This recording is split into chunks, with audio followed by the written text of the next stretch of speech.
Yes, you want some? Right. Stop by, especially, I've driven a Fiesta Girl so many times, right, just beyond it, right?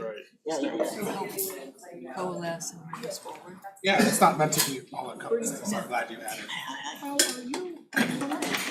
Thank you, it was yours, it was just so great to kind of be like, yes, that's what we talked about. Awesome.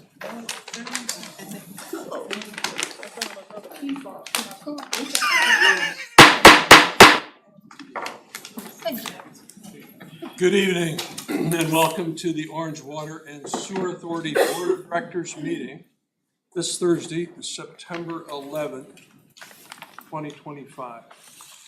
Does any board member know of a conflict of interest or potential conflict of interest with any item on the agenda tonight? Yes. We have the item about, I don't know if this is conflict or not, but I work in the development industry. I have developers who are consultants, and we are, on our agenda is discussion of requirements of developers in our permitting process. And so I just want to put out there that I work in the industry, and I don't know that I or any of my clients specifically would benefit from anything that I contribute here tonight, but I just want to put it out there. Thank you, Susanna. Anybody else? All right, hearing no others. Got a few announcements tonight. On Wednesday, August 27th, the OWASA Board of Directors, staff, and contractors had a workshop to discuss proposed improvements to the Jones Ferry Water Treatment Plant. Several types of improvements: Clearwell electrical distribution system and PFAS. We had the workshop in a closed session due to some of the confidential information or sensitive information about critical infrastructure that was shared. We did not discuss any solutions to the parking lot item. However, we will follow up with questions on the workshop under the discussion and action section later in today's agenda. We have an update on the capital analysis from the PFAS committee meeting that was held Wednesday, September 3rd. The committee met. Committee members in attendance were Susanna Dancy, she's the committee chair, Karen Setti, and myself. Did we miss anybody that in this list that was there? Okay, double check.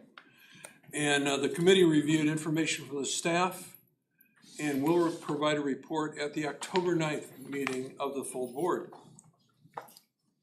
One last announcement.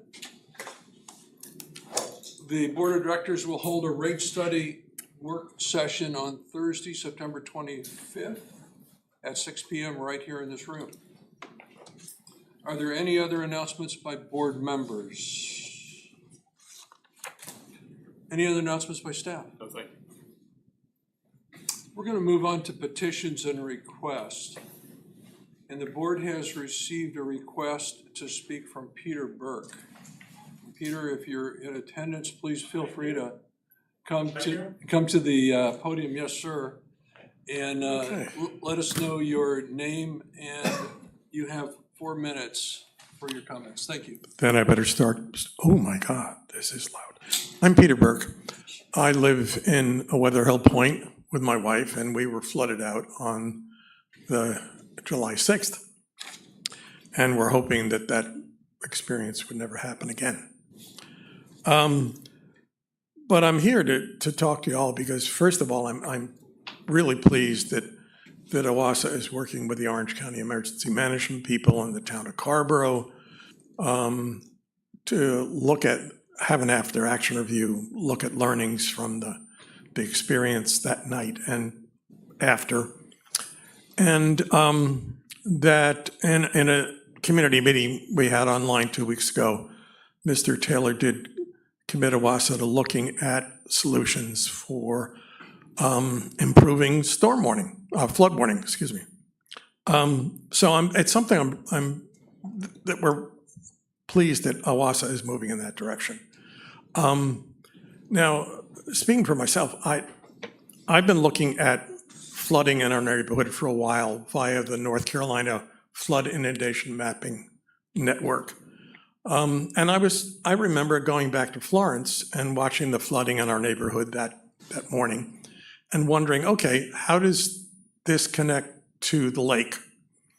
So I've accumulated a bit of information in the years since then, keeping an eye on things and what kinds of flooding we have in our neighborhood. And then I looked at the OWASA graph for Chantal, which was part of the meeting 2 weeks ago for our neighborhood. And I had an aha. Correlating rainfall that night and other times, correlating flooding events in our neighborhood, and we've had bits and pieces of flooding since Florence, when Morgan Creek has overflowed. And then looking at that graph, I said, wait a minute. OWASA has measurement tools, it's overspill tools, that correspond roughly but usefully to the kind of flooding we've had over the years in our neighborhood. Not as serious as we had, obviously, 2 months ago. And I realized that 20 inches of overspill from the lake, it means roughly that there are backyards on River Birch Drive which abut the creek that get their backyards flooded. If it's 30 inches, then we're getting into water flowing into our streets, sort of like it did during Florence and definitely from a neighbor's testimony to me that night. And 40 inches means, yeah, the streets are full, crawl spaces are getting full, and ultimately, of course, we were working towards the disastrous flooding we had that night. So, in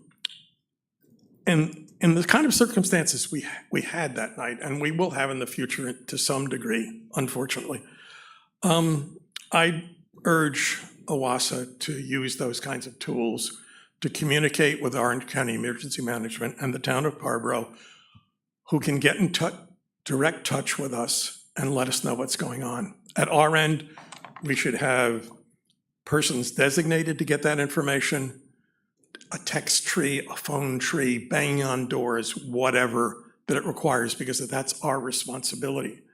But we need that kind of direct information and warning, even if it's just, okay, folks, get your emergency bag, put the cat in the carrier, get your computers, get your cell phones, and get out.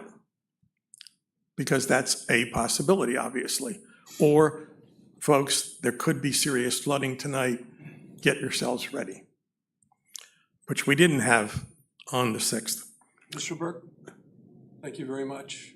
Can I add something to that? Because I haven't gotten, have I gotten my 4 minutes? Yes, sir, every one of them. Oh, that is terrible. All I can say is, please, use that, use what you've got. That will help us. Thank you. Thank you, and we appreciate you coming very much. Okay. Thank you. Are there any other members of the public that would like to speak? All right. Are there any petitions or requests from the public? All right, hearing none. Are there any petitions or requests from board members? Yes, ma'am. Hi. So I would like to petition the board considering, so last meeting, there was a letter read on behalf of, I think, 30 plus Carborough residents. And it ended with an ask for a Carborough liaison, somebody from town council to sit in on board meetings that serve as essentially a resource to call upon if there's any questions around, say, town plans. And I think that I'm very grateful that we are taking a pause and reevaluating the Clearwell, the capital investments that are happening on this campus. And I think that we could probably shorten some discussion times if we had somebody sitting in the audience to call upon for basic questions. So yeah, I saw that there was a petition from the public last meeting, and I don't think it was actually discussed, and I would like to raise this with the board. Well, thank you very much. I recall that personally. Don't know how it fell off our agenda somehow. Mr. Taylor, any thoughts? Well, similar to this, the board has to give direction on what to do. So you would accept Jocelyn's petition and then you would discuss that and then you would give any action from that to the staff. So I think that's the piece that Jocelyn is asking to All right, rectify. all right. Counselor, do we have a discussion about that now, or is that at the end of the meeting? It's up to the board. It's be up to you. Okay, Propose it and see what the board says. all right. Board members, I'd like to discuss it. okay. I think we should discuss it, but I think it should be at the end of the meeting. At the end of the meeting? Okay? Okay, we won't even hold a vote, just looking at the nods of the heads. We'll table it for now and discuss it at the end of the meeting. That's before the closed session. Yes. Yes, ma'am. Thanks for clarifying. All right, so we're gonna move on to the consent agenda. Currently, there's 6 items on there. I'm obliged to read them. Item number 1, we've been called on to approve a fiscal year 2027 budget calendar. Stephen Winters put that in our packets. An annual report, number 2, an annual report on the disposal of surplus personal property, Kelly Satterfield. Number 3, diversity, equity, inclusion, and belonging program update and equal employment opportunity report for the fiscal year 2025, Amanda Storyward. Number 4, a preliminary 12-month financial report from Stephen Winters. Number 5, minutes of the July 10th, 2025 meeting of the Board of Directors. And lastly, number 6, minutes of the July 10th, 2025 closed session meeting of the Board of Directors. I need to ask, are there any public comments on any items in the consent agenda? Hearing none. Are there any questions, comments, or would a board member like to pull an item on the consent agenda? I have questions on that one. All right, One question. all right. How about anybody want to pull an item? All right. So please, I don't know who is first between Karen and Todd. Todd? I have a few, so you can. Sure. It's just a question about the financial report. On, this is page 28 of the packet, the figures on the operating expenses per 1,000 gallons of drinking water treated. There's almost a 20% increase over the last, like 12 months. I didn't see a reason around that, and this is, do we know what's going on? I'm sorry, you didn't see that is loud. You didn't see a what? An explanation? Yeah, an explanation of, that's a marked increase in operating expenses. I don't know of anything specific, just that obviously the utility costs are, increasing, but there was, unless, Monica, you know of anything that was going on at the Could be plant? the powdered activated carbon. Yeah, that could have, yeah. Thank you. What was the answer? The PAC, the powder activated. Okay. Thank you. You bet. Anything else? I would actually like to follow up on that, because I had the same question. I would like for you to provide us more information about what is driving those costs. And it might be the powder activated carbon, but I think that we need, given that much increase per 1,000 gallons in a 1-year period, I think that we need more detail about what the drivers in those costs are. Okay. and maybe at the next board meeting, we perhaps circulate it between, but I feel like that is alarming. Thank you, Suzanne. Karen? Yeah, I had a few small clarifying questions and comments. So on consent item 1, I just wanted to clarify that the additional work sessions are at 6 p.m. Yes. Okay, and then for the June 25th meeting, what is the quorum that needs to be present from the board? 5. You need 5 for there to be a quorum. Okay.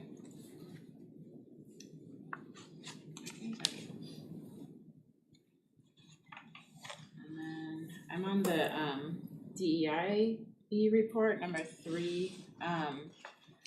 Towards the end, looking at the graphs, there's a statement that the gender distribution from 21.5% to 21.7% was an increase.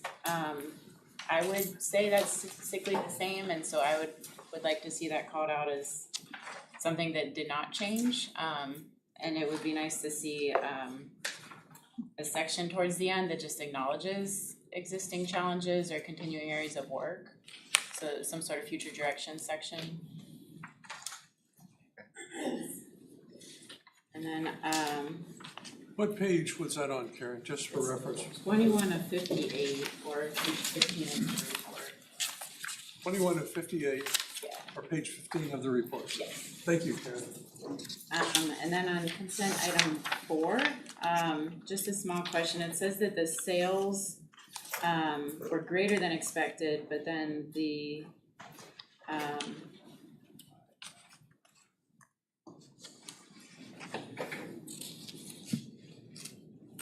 okay, so both increased. Average drinking water sales for the period was 6.11 MGD and 6.09 was projected, so that increased. Combined sales for the period averaged 6.8 MGD versus the projection of 6.9. But then the combined drinking wastewater services revenue was less than the budget. So I just wanted to understand that. Yeah. No, that's a good question, and it happens occasionally. We have different rates for different customers, Okay. different rates for different times of years. So an increase in volume, even though that was a pretty small increase in volume, doesn't necessarily correspond to an increase in revenue, because we may have had greater volume in a lower in a time when the rates are being charged that are lower. I may not have said that well. Yeah, that makes sense. Thank you. Yeah, sure. And then page 34 of 58, which is still that item number 4, there's a table, financial management policy report card for the 12-month period, and then there's a row in the table, cash financing of capital. It says that 2024, we had a result of 49%. The goal for 2025 was greater than or equal to 30, and the result was 30. I just wanted to see if that goal is meant to stay the same at that 30% threshold for the next 5 years. Yeah, it's in the financial management policy, so it's a goal that's, unless the board decides to change it, it stays forever. Okay, so we're gonna try to stick with 30% regardless of the ongoing. Yeah, unless the board decides to change that. Okay, thanks. And I think. Oh, sorry, last one, on item 5, the minutes. There's a couple typos. I don't know, do I need to check? I think it's relevant to point them out. Okay, just on number 5, the sentence ends with the names of the board members, but I think the word opposing might be missing there. And then on number 6, I think what happened was the poll was taken before I understood what the motion was, so might be more correct to say that I abstained from voting in that case. I was not prepared to vote, and we did not re-vote, so. I'm nodding my head in agreement because I did also see that my name was listed, but there was actually no indication of how I voted, so. All right, Thank you. That is all of mine, thank you. Thank you. Looking around the room. Over here. Oh, thank you. Just didn't see it. Yeah, it was Thanks, there. Kyle. I just wanted to point out, and it sort of dovetails with the earlier comments from Todd and Susanna, that while our operating expenses per gallon gone up about 12%, it looks like over the year, our operating expenditures were 7.5% under budget, which means we budgeted for a much even greater increase, I guess. So just something to note when we explore the causes, like what caused us to be under budget, and what are we actually looking at moving forward. Thank you. Fixed. Todd, One quick question, the debt service, line, it looks like we're under by about 35%, and I was wondering about that. Yeah, the PFAS and Clearwell projects were expected to be further along than they are, so we were gonna need to borrow money before we have, and so didn't need to, and so that deferred the increase in debt service. Thank you. great question. Yes, Johnny? So I've heard the answer to this before, but I was wondering in the budget with the energy expenses, how much of that is offset by the methane capture at the wastewater treatment plant for operations? I would have to get back to you Yeah, on okay. that, but we can, Okay, I was just curious. sure. Anybody else? Oh, could we have a motion and a second to approve the consent agenda? So moved. We have a motion from Todd. Do we have a second? Second by Karen. All in favor, please say aye. Aye. Those opposed, please say nay. The motion passes unanimously.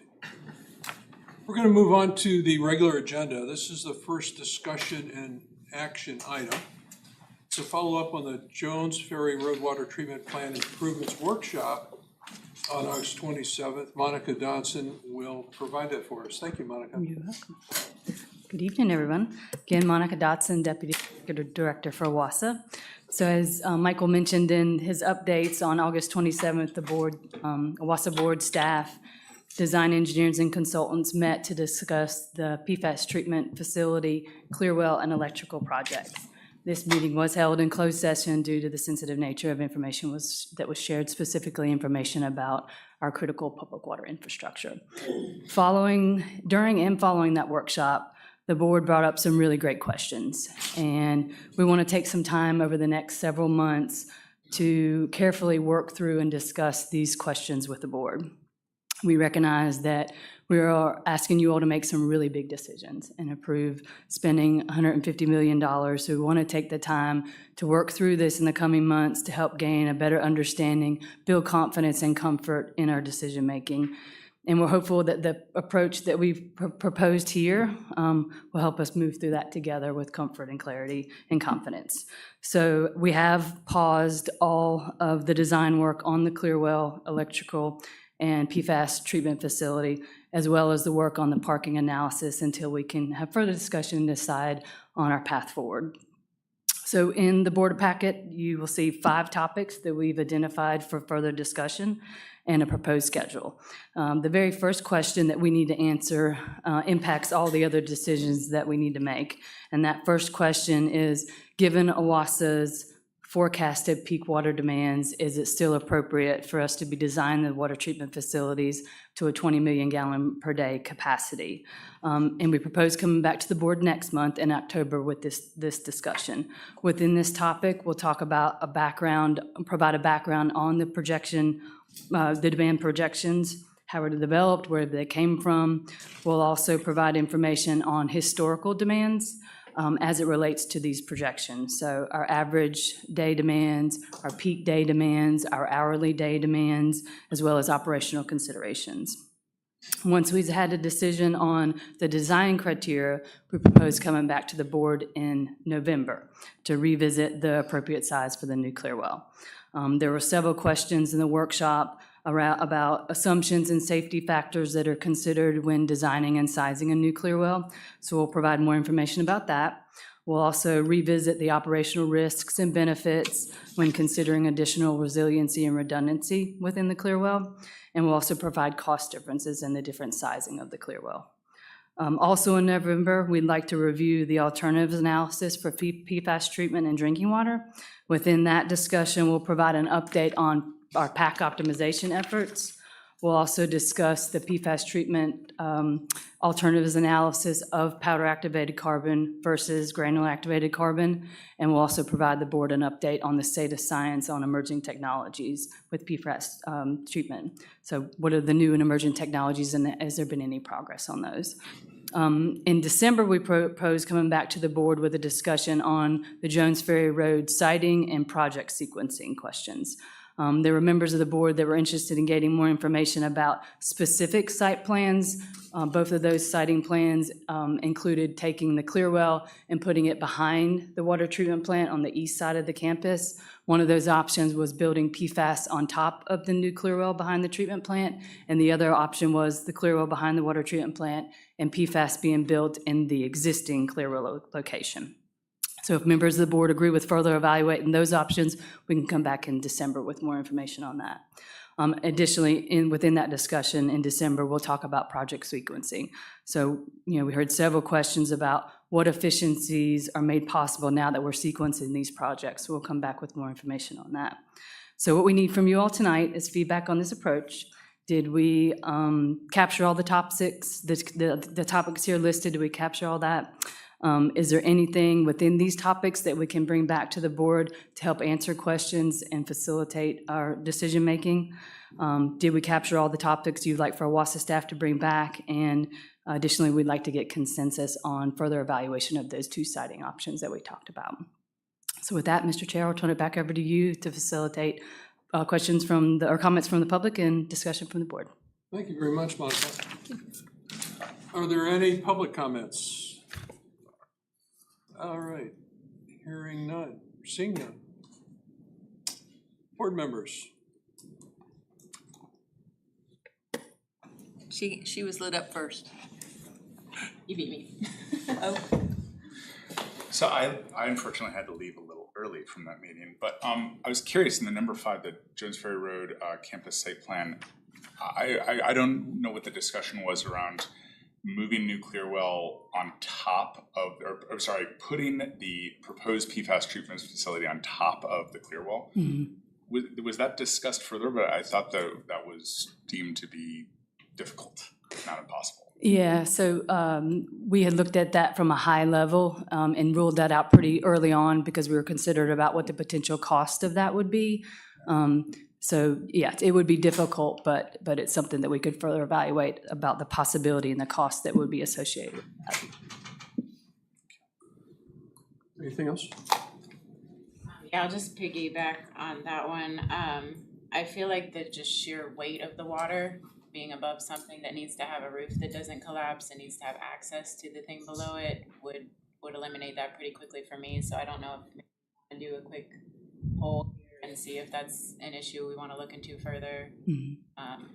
Yeah, to me it sounds like an engineering challenge. What I'd like to do is just put that on the parking lot for a minute. Okay. And move on to Susanna, if that's okay? I have a few more. Oh, but yeah, please go ahead with your few more. Okay. So on the third area of questioning, I had submitted a written comment about this, and I do want to ask more broadly, of the available treatment options for all water contaminants, why does adding GAC to the treatment train at this time make sense? So I think what I want is for us not to regret, say we start on this project and a year later the regulation goes away. Mm-hmm.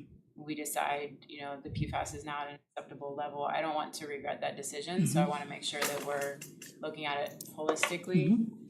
Mm-hmm. And then on number 4, I think specifically the question is maybe can the GAC facility be delayed safely? I think that might be the same thing that y'all are saying with sequencing, but just wanted to clarify that. Yeah, it's, so when we decided to sequence the projects, one of the things we looked at high level was, could you change where the facilities go?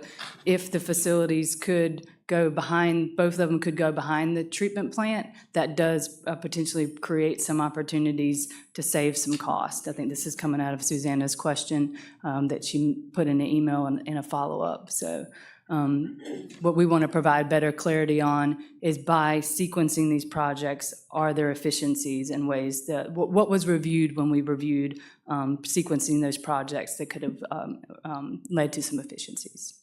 Okay, so maybe it's a sub-question, but is it possible to finish one project, have some sort of time delay, and then start the next one? I think that's what I would want. Okay. To see like a yes or no. Yep, okay. Yes or two. And then I just wanted to clarify too, the final meeting date, the December 11th, I believe that's a public meeting, so I just wanted to make sure that reviewing the campus site planning is something that can be done in public session.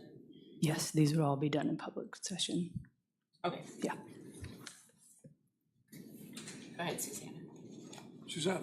Oh, my question was related to part of our discussion had been about by locating both on the same, both facilities on the same side of campus, that it could reduce energy consumption as well as pipe construction costs and maintenance. If you could, it would be great if some of that were part of what you're presenting to us. I think particularly the energy, they both matter, but the savings in energy costs by not pumping across, I think might be meaningful. Yep. Thank you. Absolutely. Jocelyn?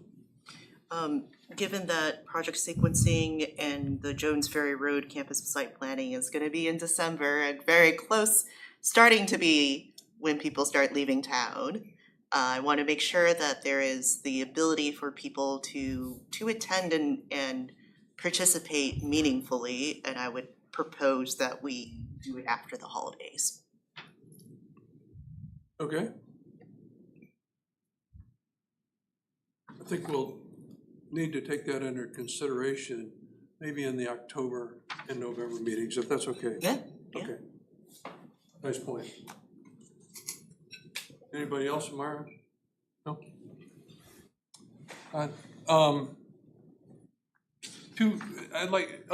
Sorry. No, Peyton. I just thought about it. On energy, if we build the water well on top of the other infrastructure, so I'd like to know how much more will it be in construction, plus if is there gonna be any difference in electricity cost? Comparing if we have to push water up or send it from one side to the other, what would be the difference? Something for a long run, if possible. Absolutely. Yeah, just that. Yeah, well, thank you. And I was just gonna offer a comment centric to that and Karen's comment as well as Todd's.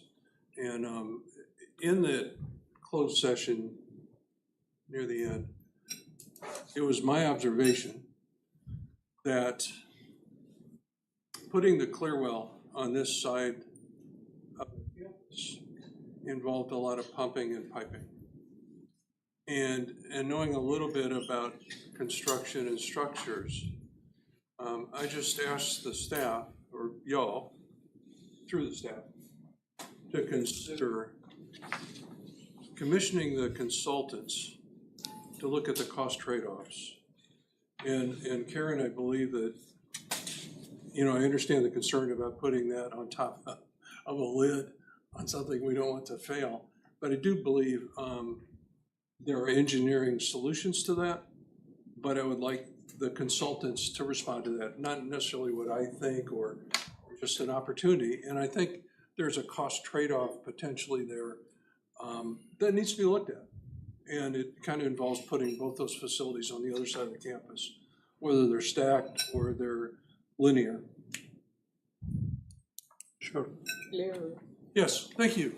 I want to speak to the idea of putting something on top of the clear well. All right, My concern, and I asked the consultants about it when they were here, in repairing the existing clear well, you have to put people in boats. In the clear well water goes directly to the customer. uh-huh, So you have to have the boats and things that people go in there to repair it. Mhm. It's all, I'm gonna say, floating around in the water that I get in my tap. uh-huh. And I don't like it. Okay, and I don't think many people do if they knew people were riding around repairing the facility and the water still is going directly, because it's already been treated, it's going directly into their tap. So the idea that we would want to put something on top of it that could cause perhaps more failure, which would get people in there more to try to repair it, is, to me, is a non-starter. And I don't know, I think we need to think about what we're doing when we start talking about putting something on top of the water that we've already cleaned, that we've already said was great, and then you're talking about piling something on top of it that could cause it to fail. I don't care what the engineers say they did, the engineers built the clear well that we have, that's been there for years and years and years, and it's failing, and they're in there trying to repair it, but they're still repairing it in the water that's coming to our homes. So to me, that's a concern. And I would prefer them to separate the two, or not put anything on top of it that they would have to go back, that could possibly cause failure. Okay, thank you. Todd? Or contamination. Or well, it's going to be, it's already contaminated when you start walking around in it. Repairing it. Just on number one, so the forecast for peak water demands, I guess I left before I could do this correctly, but I would love to see this also in context of the long-range water supply plan. My questions on this were really about like almost oversizing the treatment facility when there's not even going to be that much water supply coming in until possibly the Western Intake Partnership, which would already be treated. So I would just love to see those kind of paired together and try to understand the treatment capacity relative to like the raw water capacity. Yeah, absolutely. Thank you.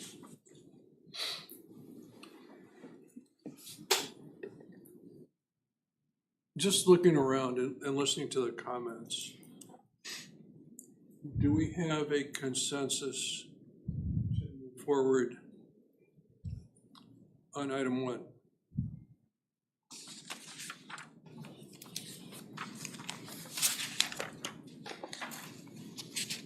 Without a formal vote, Yes, we do, all right? I think.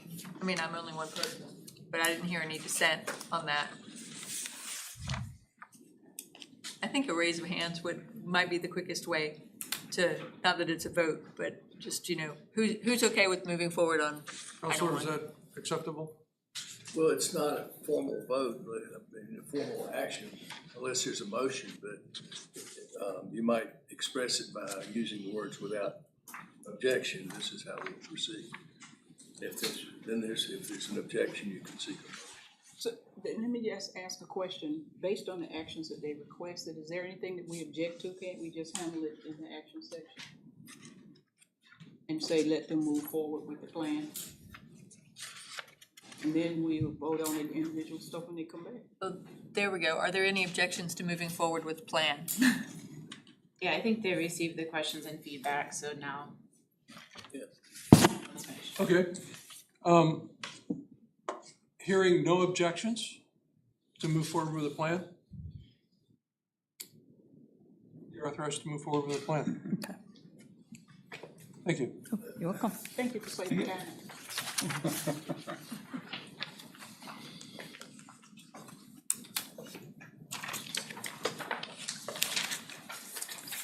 So we're gonna move forward with some reports and information.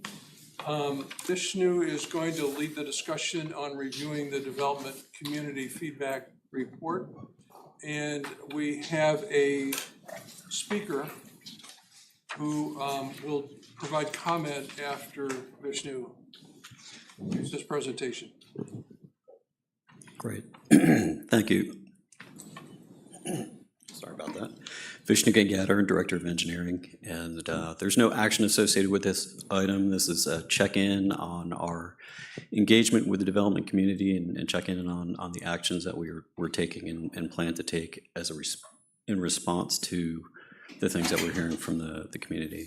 First off, I did want to put some context on this in the way that we're looking at it. This is not, although we've got specific action items that I will talk about, we don't see this as a kind of one and done, discrete, listen and respond event. This is really, it's broader than that. We do see this as the first step in expanding the kind of dialogue that we have with the development community in service of better understanding each other's challenges and drivers, and so that we open up lines of communication and ultimately end up with more effective solutions and do so more efficiently. And we're grateful for the nudge to take this on. I think particularly with the becoming more aware of frustrations that have been out there. It made sense on the heels of the larger customer survey that we completed nearly a year ago to turn specifically to this stakeholder group, go through a listening process to identify pain points and show up with a genuine intention to listen and to respond. The nature of, I discussed this in the memo, the nature of the relationship is different. For development community, we are a regulatory body. For customers, we are obviously a service provider, and that affects how we might get feedback and affected it in this case, and may affect how we work towards solutions. But given all that, I just wanted to kind of check in on where things stand. We went through the feedback sessions in June. We accepted feedback through online survey. I think we were getting that as late as August. And as discussed in the Chamber's letter, which I think is in front of you and was sent last night, the Chamber did graciously agree to serve as an anonymizing receiver of feedback, and that was important. We're grateful for the folks who did take the time to come out and provide input through various means, especially the folks who joined us on the feedback sessions. There were a lot of good points there. We're grateful for the Chamber's participation, particularly in facilitating some of the discussion and also filling out the full picture of development community sentiment through the letter that you received last night. By and large, I would say that the process, although it was imperfect and we didn't get the kind of engagement that I was hoping for, I think it did nonetheless allow us to zero in on the major pain points that are out there. And I think it does help put some of the action items into focus for us. So I'm going to turn to talking about what we heard and the action items that we're going forward with.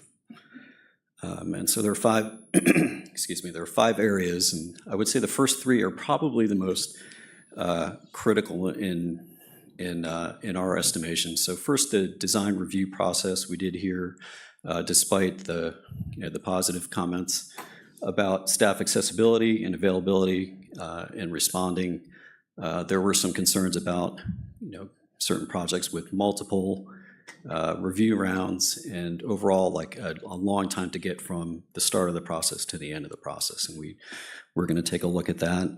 There was concern about ensuring clarity on the process itself, which is a communication item that I think we can tackle. Accountability for these longer review cycles, getting new comments towards the later rounds is certainly something, a frustration that we can identify with. So the actions that are related to those, we see 2 main points for actions related to that. One, we do want to look at what's going on with projects that do have these long, multiple rounds of review and try to get some understanding of root cause. I think it's there are several different factors at play here, and we want to dig into that before we have a further discussion with members of the development community. And here we're talking about primarily designers, engineers who we engage with typically in these processes. The second, which is a little bit of a longer term action, is the implementation of a plan review tracking system. This has been on our radar for some time, but we do have it in the fiscal year budget to look at that solution. And so we're moving forward with that. We've looked at some off-the-shelf solutions, which don't at first glance appear to be right-sized for our application.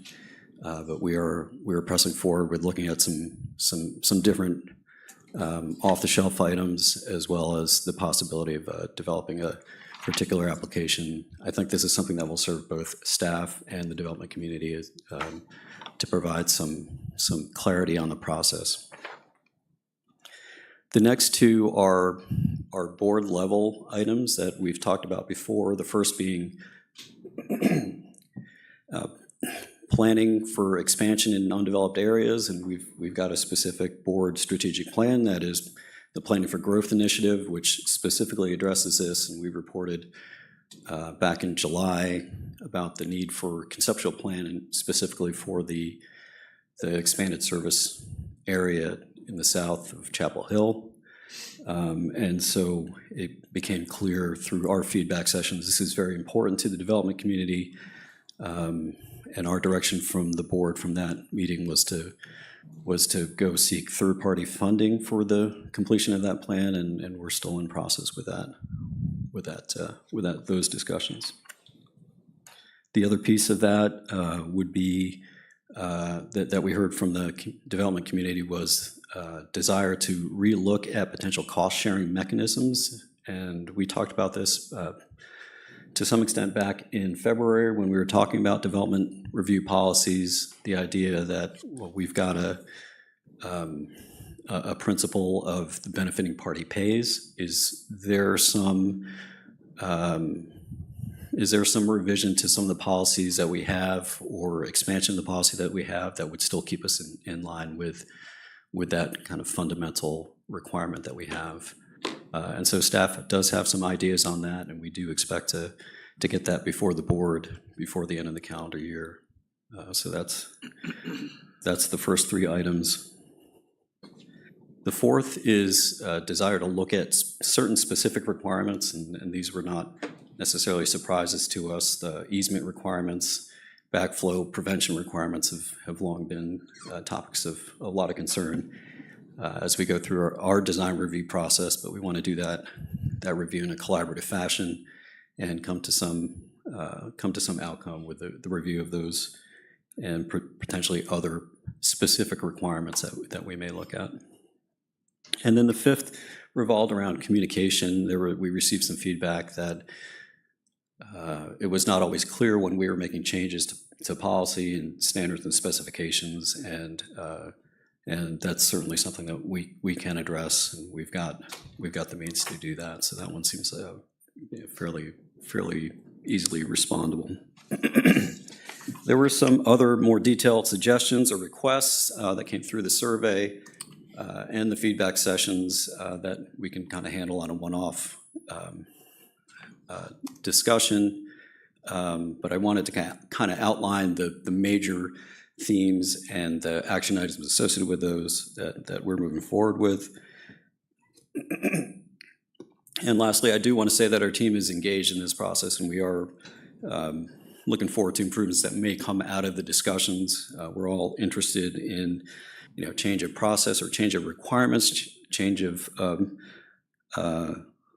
clarification of those processes or requirements that get us to a smoother, more efficient, and better understood process. I think everybody has that same interest, and we're looking forward to working with the development community as we in a somewhat different dialogue as we move through these steps.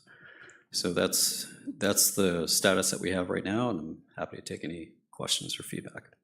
Well, before we do that, I'd like to invite Ian Scott to come and provide his comments to the board.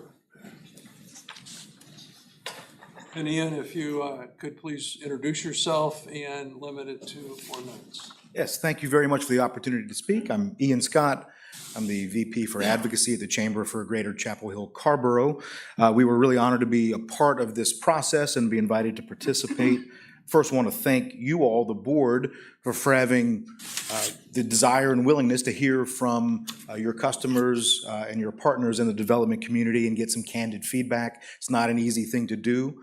I also really want to applaud and thank Vishnu and Monica for their participation. These were really productive sessions. I was happy to be in discussion on all of them. We did solicit, as Vishnu mentioned, anonymous feedback, just to try to give a forum for people to be as candid as they could be without any possible repercussions and filtering those through me. So the memo I sent last night includes some of that additional context that wasn't shared directly. I also wanted to make sure that we captured in writing for you all, the board, as many of the ideas, concepts, suggestions, and proposals that came out during those listening sessions on the survey and in one-on-one. I think this is the first time that the Chamber of Commerce has been to speak before this body this century. Maybe the first time ever. I know the first time in 25 years. The reasons why I wanted, really what I want to make as clear as I possibly can. We certainly do care about time and cost efficiency for the development community. Those are our members, and we care about them. That need not be the reason you guys approach this, although I hope it would be. Every member of the chamber, from the university and the hospital to retailers and restaurants, is really struggling to keep their workforce. And the principal problem is housing. There aren't enough homes available, and the ones that are frankly too expensive or don't meet the needs of enough of our families' housing needs. And this is a really big problem. We've talked with all of our municipalities about it. You all are also an important part of the housing picture. We are likely to get, in the Wasamba Extension Corridor that you all adopted last year, the first new project that's going to happen is likely to be 33 multi-million-dollar single-family homes instead of 190 townhouses, missing middle houses, and Habitat for Humanity affordable homes. And the chief reason is going to be water and sewer access. And the chief reason they won't have had water and sewer access will be the lack of advanced planning and a reimbursement policy, two of the items that were in the memo I sent to you. Those are really acute problems that will hinder meaningful missing middle housing development in our community, and those are the kinds of housing units we need. And if you need another reason to care about this, I'd ask you to look at the schools. Chapel Hill Carborough City Schools have long had a reputation as being some of the best in the state, maybe some of the best in the Southeast public schools. Their enrollment's down, not because the school quality is poor. Their enrollment is down, and they're closing schools because there aren't enough homes in the district to meet the needs of families with kids. There's not enough place for young people who would love, for families, young families who would love to send their kids to Chapel Hill Carborough City Schools to buy a home here.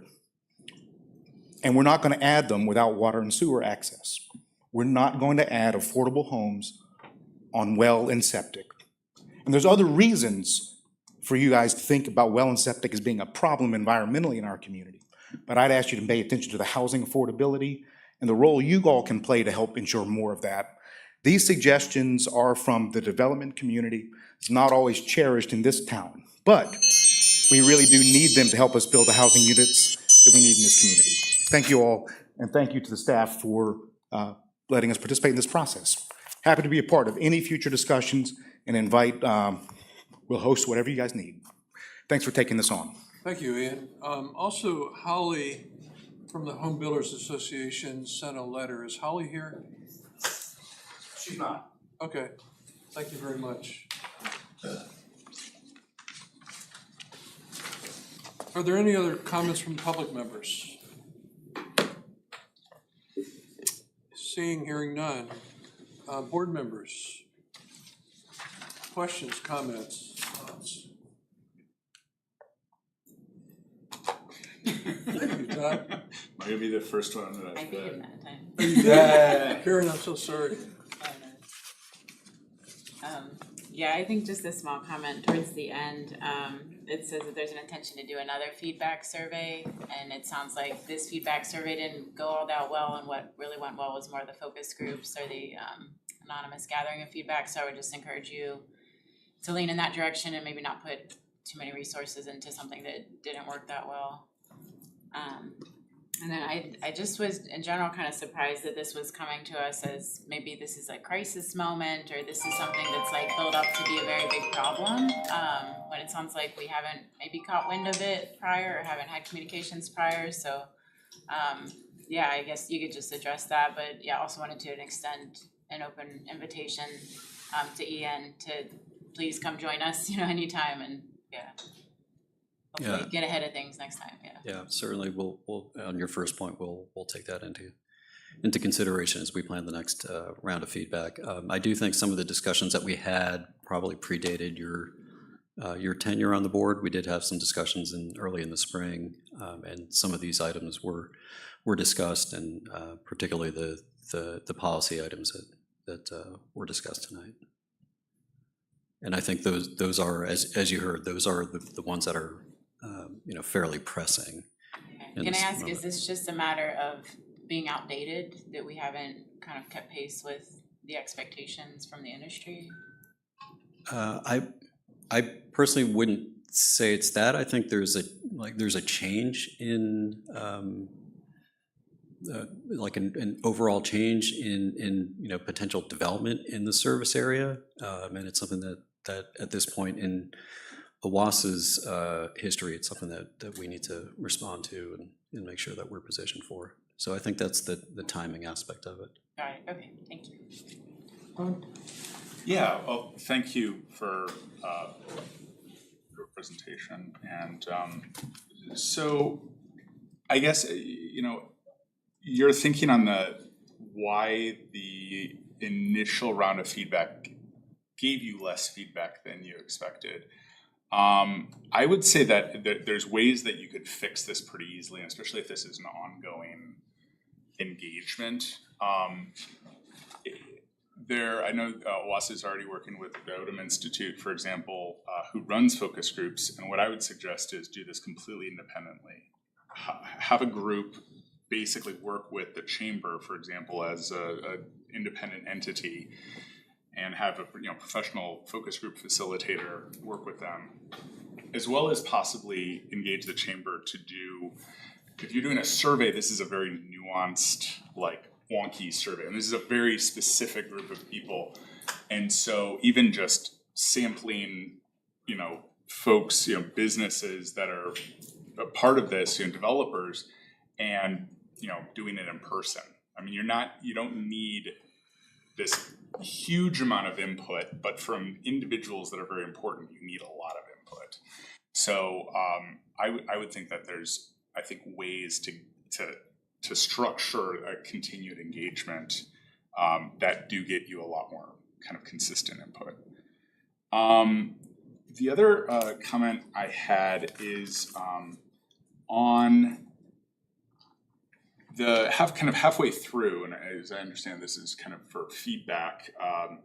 So more clarity is desired for development review process and OWASA requirements. I think, from my reading of these documents, this was more also full on revisiting policies and ultimately justifying them. So I think that should really be on the agenda and saying, spelling out why are these policies the way that they are. I also had a question about, so in any permitting process, you have a fee structure, and part of that fee structure, right, especially for OWASA, it's supporting the cost of services rendered.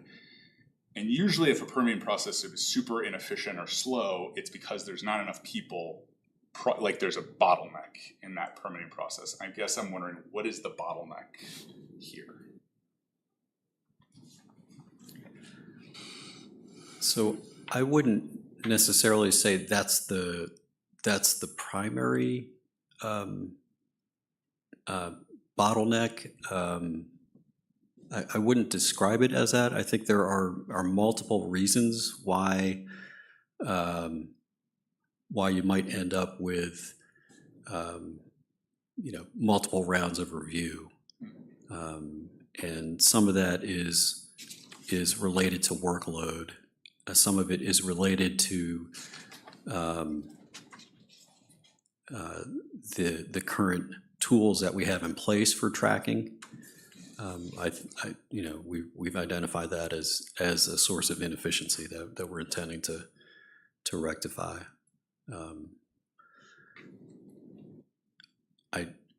So what kind of tools do we use now? I mean, it's elaborate spreadsheets. Yeah.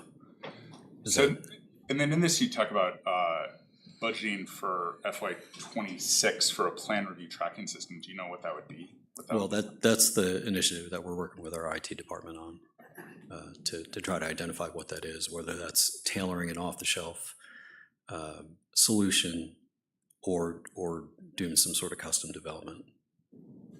And then on the action items, number 2, so staff is preparing revisions to the excess capacity credit policy. I guess I'm wondering what peer utilities are doing in this space. We've got some data on that as we work to develop our draft of that. There's not a lot that's out there that's kind of specific to the I would say the constraints that we have in our position as an authority rather than part of a municipality. But I think I can get more information on that, or certainly when we engage this discussion with the board, those sorts of contextual examples will be part of that discussion. Great, and then the last kind of items 4 and 5, the action items. I think again, it's if it's a WASA in the room engaging folks, you're not going to get. It's going to be biased feedback. You're not going to get what you want. It really should be some sort of independent entity and some sort of trusted third party and it's great to hear that the chamber is interested in helping with this. But I just think that OWASA staff should not conduct the survey, should not be in the focus groups. You can guide what are the questions to be asked, but I think you're going to then get much better feedback. Yeah.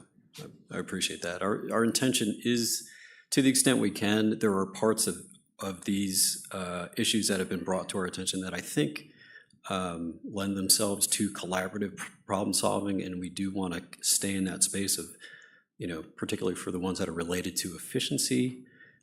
We all have that common goal, and I think there are things that can come out of a collaborative process that we wouldn't necessarily come out with if we're looking individually at what potential solutions are. So, but I understand I appreciate the suggestion on that. You good? Mm-hmm. Susanna? Yes. Well, I'm going to pick up where Todd left off on OWASA being in the room. I think that the opportunities for collaboration happen with the finding solutions, not identifying problems, and that's where something like Odom Institute or the chamber or combination thereof is going to be more useful in helping to identify the problems. I hear you about collaboration, but the challenge is that folks who work with you, who work with the OWASA staff on a daily, weekly, monthly, quarterly basis are not going to be as forthcoming or candid with OWASA staff in the room as they will be with a third party. And I think that's where Todd's headed with the value there, again, for identifying the problems. Sure, yeah, I apologize if I missed that. I think we're on the same page with that. I think I was thinking more solution space. Okay, yeah, all right, great. I will tell you that as one who's been kind of doing this is an urgent problem now since I've joined the board, I'm so glad, I'm so grateful that this has gotten to the point that it has. I would really like to see a timeline.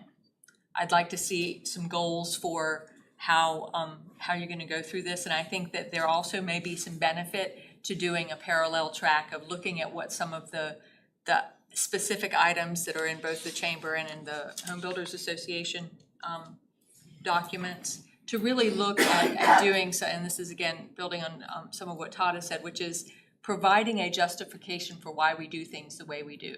Because if we aren't clear about what the benefits are of whatever regulation, then we're not able to evaluate it, whether it's still relevant or whether it needs to be adjusted. I think that also benchmarking with other utilities would be very beneficial.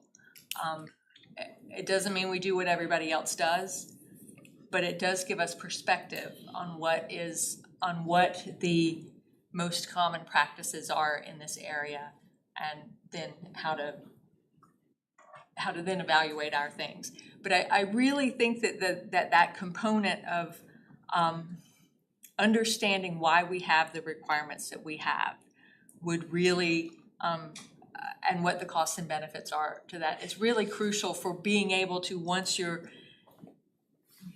further along, to be able to act quickly rather than at that point saying, well, what do other people do? Well, why do we have a 30-foot easement around a backflow preventer, or whatever, that those become more actionable, because I think the point here is not to just study it, but to act upon it. I also have a bit of sympathy for the folks who are already involved in the process, and if we do this in a very linear way, rather than with moving lots of things forward at the same time, then the folks who are already dealing with our inefficiencies are not going to have any benefit, because we're not even looking at why we have these requirements until after we fix the process. And so I would encourage you to really be thinking on multiple fronts, because this is a critical issue. I mean, the example that we were just told about ending up with, I don't remember the number, 23 multi-million-dollar homes instead of 100 and whatever townhomes, that's real. And the developer's going to make a decision about that in fairly near term, I would imagine, rather than if it takes us 3 years to go through this process. We've lost opportunity.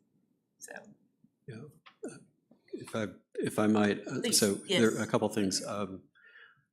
In terms of that particular development, I do think the two policy items are the ones to try to unlock what's happening there, or make sure that we have clarity there. We do, as we said in July, we think it's necessary that there is a conceptual plan that's done for that area that can provide some guidance specifically to that particular kind of ongoing consideration for that development, as well as the consideration of reimbursement mechanism. I think those two things. In terms of the requirements, one of the kind of follow-up questions for clarity, because one of the things that we recognize as we go through this process, there are a lot of different requirements. And part of the nature of the problem here is that there are a lot of requirements that both designers must keep in mind and design reviewers must keep in mind as we try to process these projects. And I understand the desire to provide some rationale behind requirements. I would think it might be useful to get the way I would approach this is try to prioritize these, or try to define at what level it makes sense to provide rationale. If this is making sense, there are a ton of things that we could spend time trying to define the rationale behind particular requirements, and I want to do the ones that are meaningful. The most bang for the buck. Yeah. I mean, it's like, it doesn't make, I hear you, we don't want to run down every rabbit hole and provide a justification for why it's there. That's not what I'm suggesting, but I am looking at these two letters that are identifying specific things that are problematic in the development community. And what I'm suggesting is that you start with these. Yeah, absolutely. And say, what are our rules? What are other municipalities requiring? What are our rules? Why do we have them? Are they being served? Are there other ways to achieve the objectives? What are other municipalities doing? And again, just that process of figuring out that just because we've always done it this way doesn't mean that is serving our community right now. Sure. In this time and place. Okay, thank you for that. I think we're on the same page with, we do want to look at those particular ones that have been mentioned in that light. Yeah. And thank you for the work. I mean, I know that it is, this is hard work, and so we appreciate what you're doing. My last comment is I have a little bit of concern about, I don't get a sense of urgency in here that I feel like our community is asking us to address it in a more urgent way. I'm concerned with, oh, well, we're gonna do this and then we're gonna start all over again. I'm hoping that that's not the case, that this really is, and that's why I'm asking, that you really consider giving us a timeline and some goals for meeting particular objectives. Yeah, I think that's something that we could do in pretty short order. We could come back in October with, putting some specifics to what's been discussed here. That'd be great. Thank you. You good, Susanna? Elmira? I just want to start off with thank you for this. This is a great effort to reach out to the community to get them involved. I think it's a great way to start getting the developers involved. And I'm going to say, however, developers have teams and they have staffs that should understand what the development process is for any project. They've got the chamber, but they also see the rules that OWASA has. This isn't their first time at the rodeo.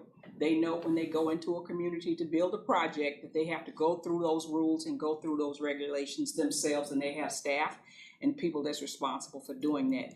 Consulting with you and going through and understanding that is part of what they do on their dime. And I'm not sure the ratepayers need to invest all of our resources in hiring additional people to explain to them what they need to do to get their project built. So I think there needs to be a balance in what OWASA invests in trying to help a developer get his project underway or develop their proposals to build a project. I'm saying that because I come from a family full of people that are developers and build housing all over, but they are in New York. And so they know what it takes to work with government liaisons or other people that know the rules for building in a particular area, because they differ across different jurisdictions and also different authorities. And I think some of this has to be put back on them to do diligence in getting their projects done. I think your support and your team support, OWASA support of them getting their projects through is extremely important, but not to do the work for them that they need to do themselves. I think there is still a continuous need to have this kind of feedback and this kind of engagement to tell them what needs to be done, but the board sets policy about what happens, and if we're going to change policy based upon projects that developers come in with because they need it in order to get what they need to get done, I think we need to think about what our role is in terms of establishing policy for a project or a group of projects. And we need to think about that, but what is in the best interest of this entire community, not what's in the best interest of a particular project that's being proposed in the community. That's all I want to say. So thank you for starting the process. All right. Yeah, I guess two things. One, in reaction to that, my reference to the kind of bottleneck effect is if there is a bottleneck due to permit reviews, for example, a solution that pretty much every building department in the country figured out a long time ago is you change the permitting fee. So you change the schedule of fees. And I actually study a permitting process where they can't change the permitting fee. And so it's a $200 permit fee for a $50 million project. And then the developer of that project waits for 5 years to get a permit. And they complain about it a lot because they can't get it reviewed faster. And so that's one of the kind of levers that could be used here, I think, if that is one of the bottlenecks. You're saying it sounds like it's not a personnel bottleneck, but it is something that should be considered, particularly as we're considering the rate study that will be upcoming. So this is the first thing. The second thing is just, I would love to make sure that this is connected to the next topic. I mean, if there is revisiting of the easement policies, then obviously connecting that with the stream bank and generally just the kind of ecological policies that are being used. So there's an intersection there. Thank you, Todd. Pedro. Yes.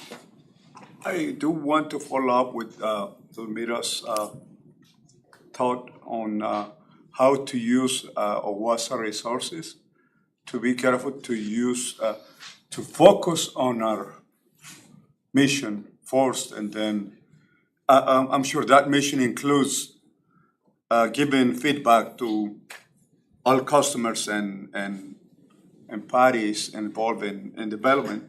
So, but I do agree with Almira that we need to focus on attending our businesses first. And as part of our businesses to give feedback, but do not overspend ourselves and resources on other people's projects. So I agree with that, and I want to second on that, because I think we need to focus on our expense. Because anything that we do is going to cost us money, and that money is going to be transferred to the customers. That means our rates are going to have to go up higher every time. So I'm concerned about that, and I want to be cautious of that. Thank you. Thank you. Let me ask a question, Mr. Taylor. Do you have an update on where we have been in our conversations looking for funding to do the study for the Wasaba area?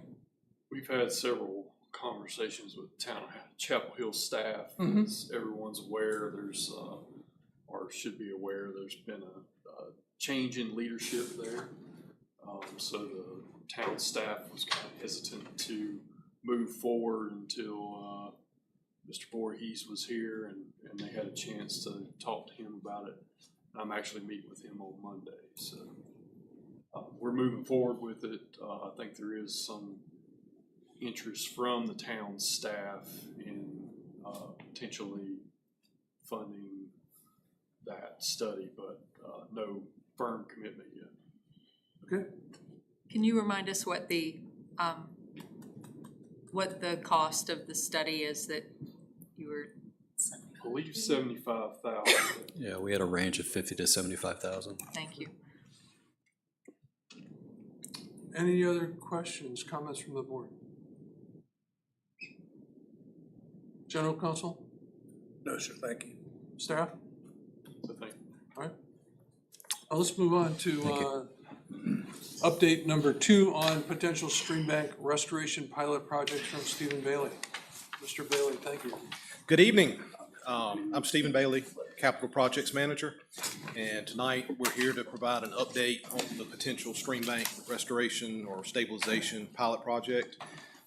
This was one of the strategic priorities that the board approved in June, and back in July, Mitch Woodward provided a presentation on some alternative stabilization practices to the board. The original schedule that was approved in June had us bringing the potential pilot projects to you tonight. However, we're still evaluating sites within our CIP projects to determine which ones would be most viable to be brought to you as a pilot. In fact, later this month, we're going to be meeting in the field with Mitch Woodward and some of his associates to review some of our CIP sites and see which ones would be most suitable to be brought back to you. So basically, once we do that, we'll be coming back to you soon with the actual pilot location where we think is the best place and some details about it. So that's kind of our update for tonight. Mr. Chair, I'll turn it back to you if there's any questions or discussion. Excellent. Thank you very much. Are there any public comments? Seeing none. Any board members? Dr. Redden. So I sent out a note, and I'm not sure if you received that, Stephen, or not,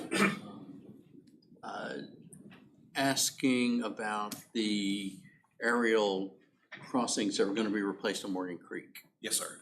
And this goes not only to the stream bank stabilization policy, but also the biodiversity conservation initiative. The other part, yes, sir. And so, as many of you have seen, the Morgan Creek corridor is the most significant wildlife corridor in the OWASA service area. And so those projects, and I assume they're gonna be done in sequence and not simultaneously. The aerial replacements. Yeah. They'll be done as one project is the plan. So they'll be done as one construction project. We don't think they'll be done simultaneously, as in they'll be working on all 7 sites at one time. Right. But in pretty quick succession, they would move through those. Right. So it would be great if there was, there's going to be a learning curve on this. And so the information that you learn on how one project works and how it's implemented and they can all each be built on so that they're improved over the sequence. But anyway, my main point is that these need to be done with the biodiversity conservation in mind, and not simply stream bank stabilization, let's say, as pilot projects. But each one of those, I think, needs to be done with care so that this wildlife corridor is not disrupted, so that those don't create barriers to wildlife movement. Yes, sir. And the Morgan Creek corridor is an area we're going to be looking at for the pilot project. Those are the first places we're going to go with Mitch to kind of take a look at and get some opinions from them on how viable they would be and what he thinks we should do there. And another thing I mentioned in my my note was, I don't know if we're early enough in the process for what the design team for each of these will be, but to have someone on that team who is very well versed in bioengineering and environmental design. And so I think that's really important. So where we're at with that process is that the aerial crossings project itself, that was selected to be a progressive design build project, one of the first 2 that we're doing. We have selected a team for that, so that when we do the progressive design build, we select a team of a contractor and a designer at the same time. And so we've made that selection, and we're currently negotiating the contract with them to move into the initial design phase. I did take a look back at the resumes from the designers, and our project engineer, his background is actually in biological and agricultural engineering. So they do have some background in that. We haven't traditionally worked the biodiversity into it, from what I understand. With typical easement restoration, is to have put together something that we maintain. And of course, we have to do planting plans. So like when we're working at the Botanical Center, we work with the owner on what the seeding mix is and kind of how we do that, reestablish our maintained corridor, as well as if we have to do any restoration areas around it. So we'll be doing that. And I think we've got a report coming next month in November on the biodiversity side. That's right. I think Monica wants to say something. And so one of the things we also thought about was the report that Stephen's talking about with the North Carolina Wildlife Commission, having them come look at these projects through that biodiversity lens, particularly to see if, I know you've met Brooke, and see if there's things from that perspective that that we want to consider within these projects.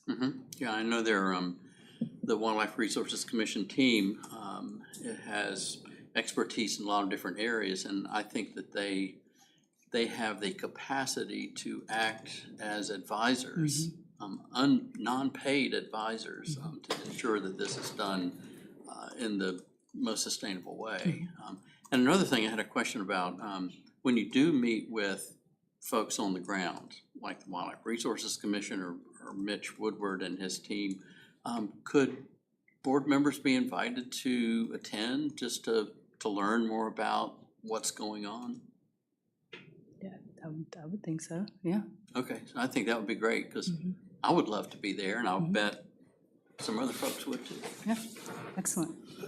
And it's not just for this case, but I think anytime there's on-the-ground consulting, where we have interest, I think board should be invited to attend. Absolutely. Dr. Reynolds, you good? That's it. Susanna? I want to say thank you, particularly for answering the questions that followed up on that, because I was not, when I read this, I did not see the wildlife corridors and biodiversity as being priorities in this. And it may be that it was in here and I just missed it, but I think that it needs to be a stated objective in this. And Monica, I appreciated your saying, you know, having the wildlife folks look at it through that lens. I think that that's critical in this process, because if we don't have somebody who is looking at it with that stated, that it needs to be stated that that's part of what will be evaluated during that design build process. And so I would just encourage y'all to make that in bold. Originally, the initiatives were separate. We looked at the restoration as well as the easements. So I think this is, you know, now that we have that connectivity map, I think it just kind of opens up our eyes to other opportunities with that. So yeah, going forward, we'll look through it together. All right, thank you. Susanna, you good? I'm good. Karen's next, then I'm gonna. I just had a quick question on the coordination partners. So there's quite a long list, and I wanted to understand if any of these folks need to essentially review what we're doing, be very hands-on, versus people we're more just kind of communicating with for awareness. If you could go into that.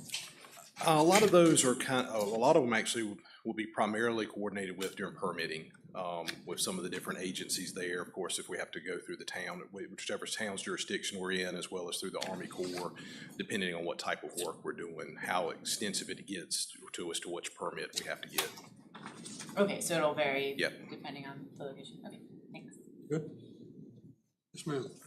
I just wanted to make a comment about the work that they're doing, because I live in River Creek Place, where you design our community, but they came out, I called, I got a notice with the priority about the eminent domain and all of that, because they were gonna do the pipe restoration and all of that. And so I called and they came out, and I asked other people in our community, in our circle, if they wanted to hear the work that they were doing. They came, two of the people on his team, he came out with another person on the team and showed us what they were doing and talked to us about what they are planning to do with the restoration, which was very interesting. We also have the wildlife and the deer that eat up all of our azaleas and all of our plants and everything else. We would like for them not to come, but and eat up all of our vegetation, but they do anyway. But the point is, and people have things in their trees to try to scare the deer away and all of that, but I showed it to them because it's not stopping them from coming up in their yard and coming up on their patio. But I think they're doing a great job, and they explain to the neighbors and to everyone what's happening and what they plan to do in our area, and I thought it was very good. But that was just with a phone call or a note to say, come and tell us what you're actually planning to do. So people can call. I'm not making an announcement for you, but they Our project manager's information was listed in the notice. That's right. The project manager was listed in the notice, and they responded. They came out and they talked to people about what was going to happen and how it was going to affect their property. But I took the initiative to show them how because we back up to Public Works, and how the water had come up so far, so fast, that it took the playground, that our soccer field, and moved all the equipment across the entire soccer field up to the windows where the deer usually have their fawn and where they have their babies and stuff like that, or the dog fawn. Anyway, but they came and they saw it, and so they understand. I think they have a really good understanding of what's out there in terms of the environment, the diversity, and the fox and and everything else that's running through our neighborhood, the beavers and everything else that's going up and down the trees. So I think it's good to be able to engage and use the phone numbers that they put out there, because they've been very responsive, at least from what I can see, to the community in responding to those type of concerns. So thank you again. Thank you for coming out. Kudos. Any other questions from the board members? I have one. Has staff considered, and I might have raised this previously, replacing aerial crossings with inverted siphons? And maybe for the benefit of the board members that may not understand that. We have, to my knowledge, we have not. I know we have one inverted siphon on our system, and I don't think we've had the best of luck with it. An inverted siphon, it's basically where you put a dip, but the idea is you've got a plan for enough velocity to keep everything moving to where it maintains its velocity through it. The problem is getting solid settling out in the center of it, and without a consistent flow. If you've got something with consistent flow, then you can size it appropriately to keep a velocity, but with the sewer like ours, you have a fair amount of variation in flow at night when it's less, and storms is the peak, so you have to be able to meet both of those, and often you can't maintain that velocity to keep it flushed. I get that. I'm thinking about one of the aerial crossings, and Dr. Randall, I'm kind of referring to the one you and I looked at by your house. What diameter is that? Do you know? Looks like it's 24, 30 inch. That's 24. Is it 24 inch? Yeah, 24. And is that size of a sewer with the amount of flow in it provide enough to move the solids along that might otherwise hang out during the night? Is an inverted siphon? Yes. The problem would be you could size one, but it would have to be smaller because generally your gravity sewers, of course, you design them to be less than half full under normal conditions. But then when we have storms, we have some amount of infiltration into the system from the storm. So that's when we get our peak flows. So that'll be the most flow through it. And so if you size it down to where you've got a full flow with a velocity kind of at a normal flow, then when you have storm conditions, you're gonna have an issue. Is that one of the sites under consideration for stream crossing replacement? Yes. And doing that's part of the 7, that's part of the aerial replacement project, so yes. Are you gonna be upgrading the size of that pipe? I'm not sure about that one. I think there's 1 or 2 that we've looked at with, that's based on our sewer study, whether any of those need to be upsized. If they've been flagged to need to be upsized, we'll do it at that time. But I'm not sure about the specifics of that one. Yeah, so dealing in the specifics, maybe you could circle back with us about that, but I'm curious why it would be replaced. And, I've got just a tiny bit of experience with those in the city of Burlington. With why the existing crossings are being replaced? Yeah. There was a study done earlier that flagged, they did an evaluation. I think we had a couple of failures. And after that, we did an evaluation basically of the aerials on through that Morgan Creek corridor, and these were flagged as ones that were deficient, some of them from corrosion or other means. I know one of the objectives is to get, if we have piers in the center of the creek, we're trying to remove those. Of course. Is there any piers in that location? Okay, thanks, Jesse. That's all I've got. And Jesse, any thoughts? Okay. Jesse Ducal, Director of Distribution Collection. Like he said, is erosion maintenance issues in that area is what flagged that specific one. And similar to answer your question about the inverted siphon, is the amount of maintenance that goes into it is a lot greater than an aerial crossing. Yes, sir. Good to know. Thank you. Yeah. Appreciate it. Any questions from general counsel or staff? All right. That would conclude the discussion items, or the other items that we have. I guess they're not discussion items, they're informational. Thank you very much, Todd. I guess, Todd, we're gonna No, we need to get back to Jocelyn's item. He is on cover. Oh, thank you. Yes, Thank you. I motion to appoint a Carborough liaison. Or ask for a Carborough liaison. Invite one. Invite them, yeah. Comments by board members? Go ahead. Okay, my question is this liaison gonna be permanent or temporary? The board should be careful in directing other units of local government about what they should do with respect to OWASA, attendance at OWASA meetings. Certainly the board should take every effort to make sure that each of the appointing bodies should feel free to send folks who were interested either as observers or as customers to participate in the OWASA board meetings. But it strikes me as a little out of your line to tell Carver that you're appointing some person to attend on their behalf OWASA's board meetings. So I'd be careful with the language of the motion. My understanding was that it was an invitation. Is that true? Yes. Okay. Yes. For reference. Well, certainly each of the appointing bodies should be extended an equivalent invitation. Yeah.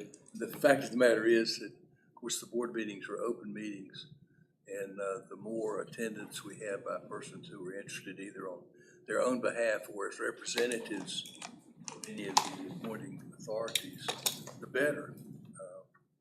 I'm just wary of this board's designating a person as a representative of the Carver Board. That's the Carver Board's business. I don't think anyone Well, suggested so I have a that. question about that. So could Jocelyn petition the town of Carborough and ask that they create a liaison to attend OWASA board meetings? Well, of course you could. Okay, so maybe that's the way to go. Yeah, I think I will adopt that language. Exactly. Thank you. Let me come back to the order in which I saw some of the lights go on. Not down to you. Karen. I just wanted to open the question, if we were talking about doing this with Town of Carver, obviously we have things on the agenda that also deal with Chapel Hill and Orange County, so if we're going to do it, I would say maybe let's try to do it for everyone at the same time. Yep. Thank you. Elmira? When the person introduced the idea of having a liaison, we have been talking about, I'm sorry to bring it up, but since we're talking about it, taking a lot of the taxable property in Carborough off the tax rolls, which means the tax base for Carborough decreases, and it means our taxes go up because our tax rate is higher than Chapel Hill's tax rate. We have fewer people, 21,000 to 60-some thousand. Anyway, so our tax rate will go up. So the idea of having someone, a liaison that can help us make decisions with regard to give us information, not make decisions, but give us information about decisions that we are making while we are trying to make them. The board still makes the decisions, but we make them with some knowledge of its impact on the community. It's what I think is what you were trying to get to, and I think that's what the person who made the who presented the idea was getting to, trying to get the board to understand the impact of its decisions on the citizens that pay taxes in Carborough specifically, as it differs, and y'all can check the tax rate if you want to, but we're the second highest tax rate in the state of North Carolina in this little place called Town of Carborough. Okay. I think Pinehurst might be the only one higher than us, and because we have a small population, and we are still paying the same OWASA bill as everybody else. So every time you add new projects and things to it, we get to pay the same rate for the water. So that's the whole idea of having knowledge about the decisions that we're making and its impact on the community. And a liaison can help us, or someone that's sitting in the audience when something of that nature comes up can help us understand the impact. We still get to make the decisions as board. Thank you. No, we got two at the end. Was it me first? Yep, you were first.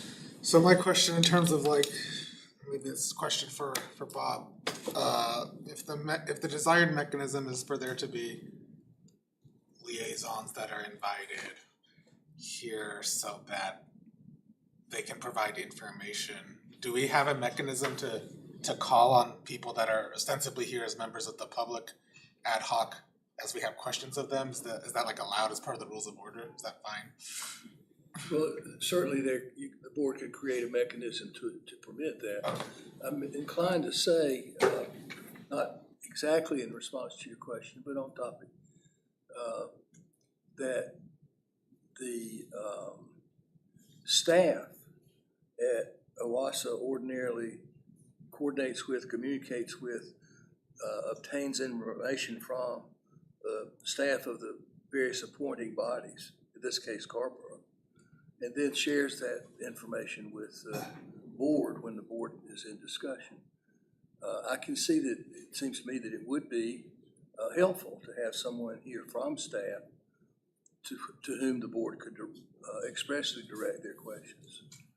But that has not typically been the way things have been done in the past, and I would think that while the OWASA board seems entirely open to that process, I would wonder whether the Scarborough staff itself would want to take on that additional part of a workload. Now, that's not for me to decide, it's for them to decide once you make the request. But there's certainly nothing wrong with making the request in the way that you worked it out. Yeah, that's good to know. I just wanted to know to make sure it was like kosher to be able to just call on people from the audience. That's good. Susanna? I think that issuing the invitation makes a lot of sense. I also want to remind us that we all are here as appointees of the municipalities or the county, and it is our job as members, as the representatives of our municipalities, to be having those conversations with the elected officials and decision makers, and that's part of our job. So I certainly can appreciate that it would help, that it may help and result in better decisions to have someone here from who's on the, but there is kind of the mechanism of they're not voting, they're here for information, and frankly, we'd benefit on many of these things. The WASA issues, we would benefit enormously if there were if we invited the town of Chapel Hill to send a council member to our meetings to discuss these or provide insight into these things. So I'm not sure that, it feels particularly acute because of the improvements being, because of these particular issues at hand. But I do just kind of want to remind us that we are here as representatives of our elected bodies and municipalities and the county appointees as well.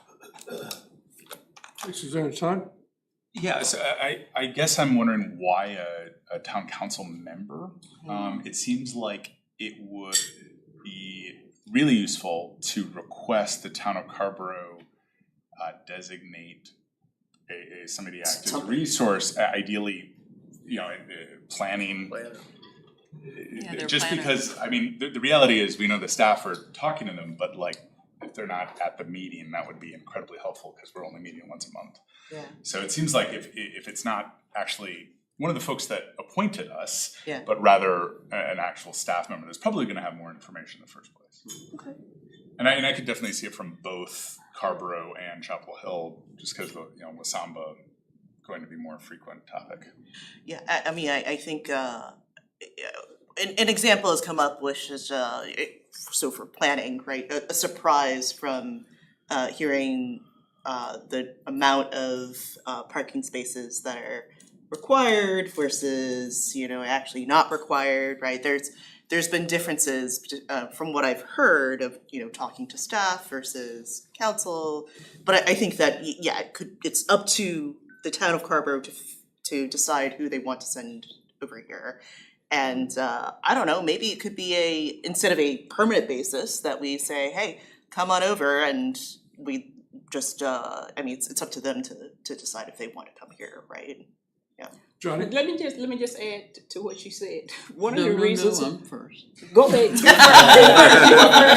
Go ahead. No, I was just gonna add, the reason, I think part of the reason is when it comes to getting permission and getting a vote. Yeah. It's the council that's gonna do the voting. They're the people that sit in that room and decide whether or not anything is gonna get past Scarborough Council. So all your permits and everything else, because I used to be on the planning board, we plan and we recommend to the town council, and they're the ones that vote. Mm-hmm.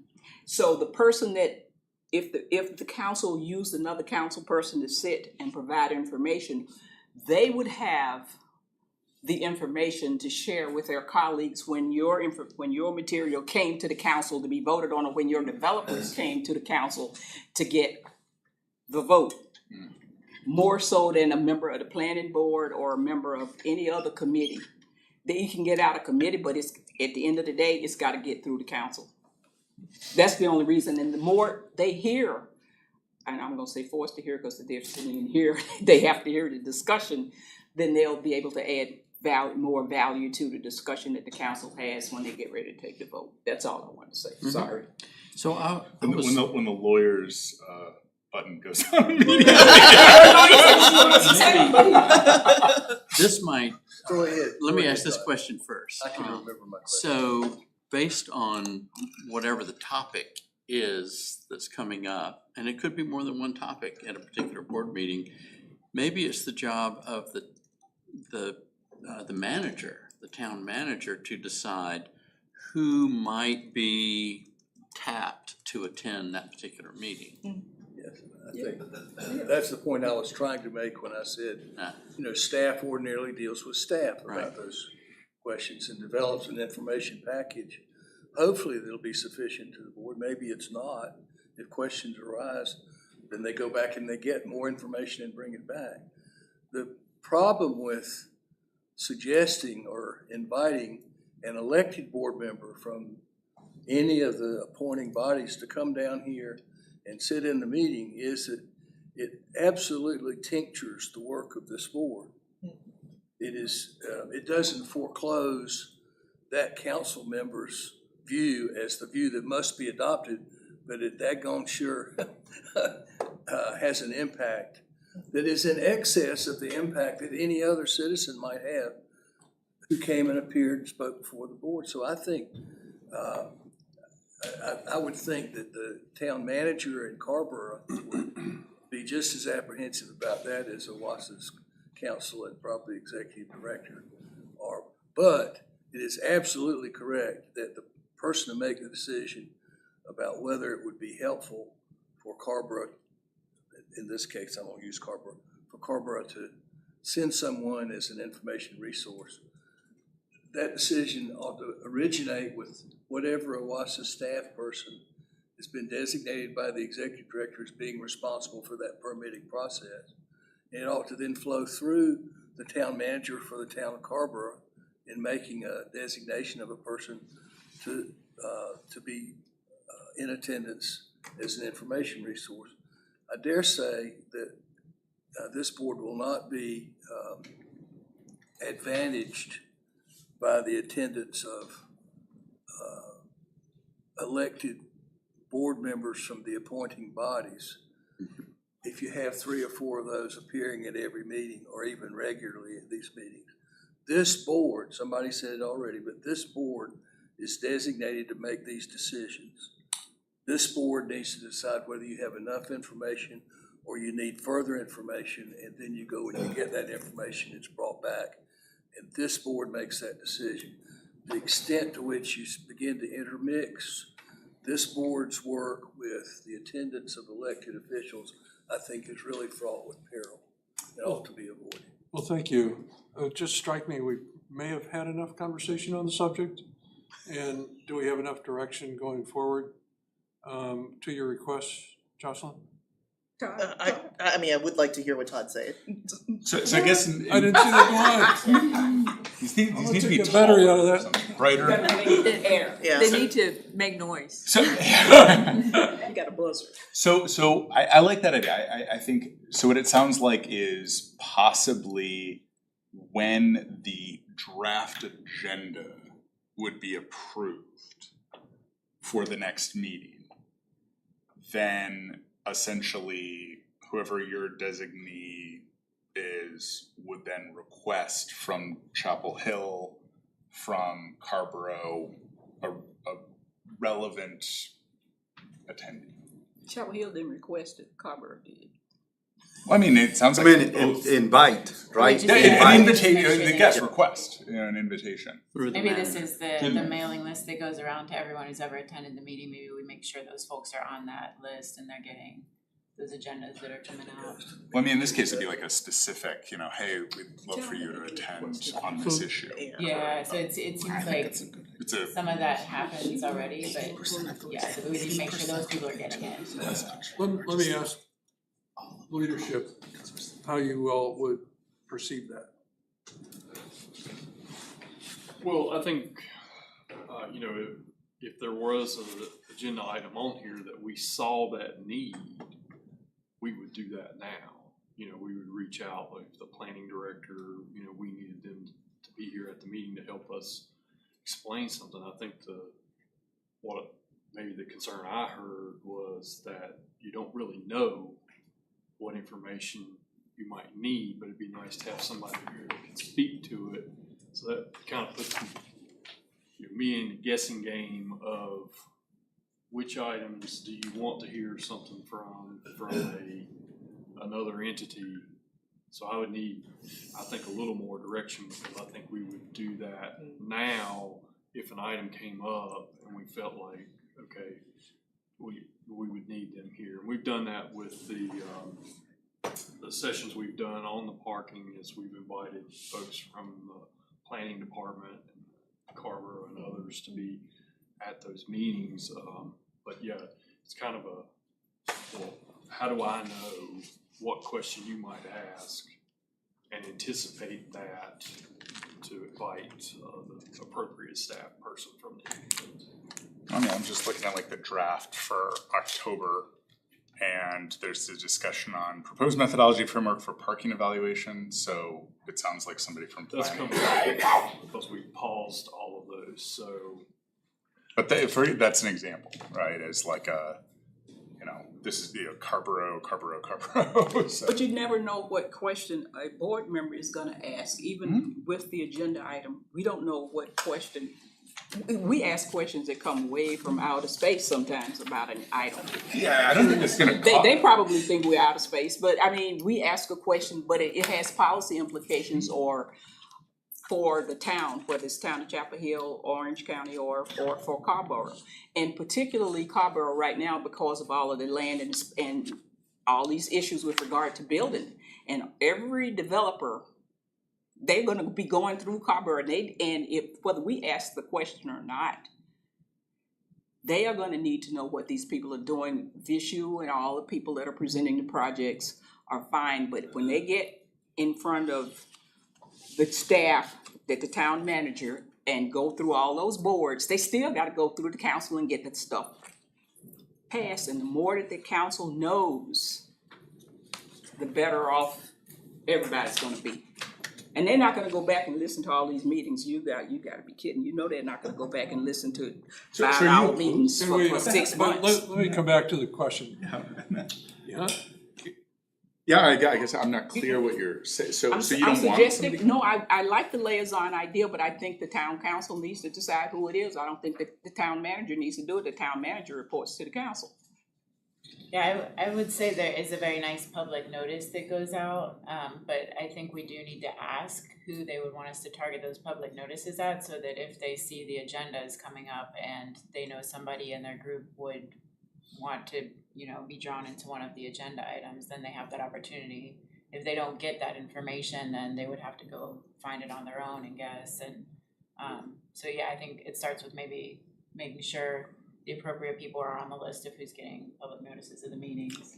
Well, I doubt somebody's gonna attend a 3-hour meeting for like funsies. I mean, this would be probably something that they're gonna get. If it directly impacts their work, I mean, then they're yeah. probably gonna I mean, we get can't force them. At the end of the day, they would have to be willing to.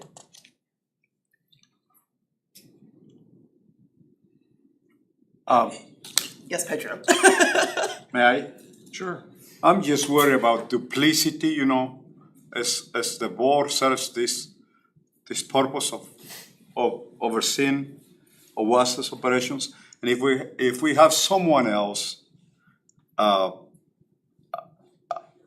overseeing our work, I don't want to have a duplicate in a sense. I like the idea of having someone as a guest, case by case, as needed, but not I mean, not permanent, because I don't want to have to, like, create a meeting within our meeting to attend their ideas or work. I think we should have our own scope of work, and as part of our scope of work, they can fit in, but do not create something on top of what we're doing. Susanna? I'd like to call the question. I think we've put a bunch of information out there about this, and I think that we just need to decide whether we're gonna do this or not. And if somebody'd like to make a motion, I do think I would appreciate the opportunity. I don't know if there's anything else that could be said for discussion, but I think that once the motion's made, there always should be an opportunity to provide to provide a for or against position for whatever the motion is. But I would just like to call the question. We've talked about this now for 20 minutes, and I think we need to move on. Yeah, but we haven't answered the question, how is this going to operate? It's a reference. We're talking about putting a reference in the galley.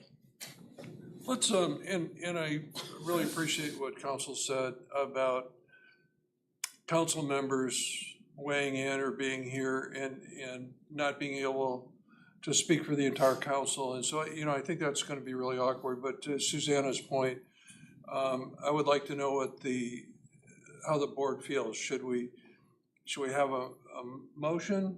Shall we table the discussion? What's the board's pleasure? It seems like there's a big question mark of how they would like to be engaged, so I would say that's the first step, is that we reach out and ask them how would they like to be engaged in a different way, if at all. Okay. I think that's what Jocelyn said. Who would Jocelyn take said, that assignment to reach out? Jocelyn already did that. I mean, I can certainly do that. I mean, so, I think what we could do is just put out an open invitation and say to Orange, to Chapel Hill, to Carborough, and say, it would be nice to have a liaison for a reference of information, right?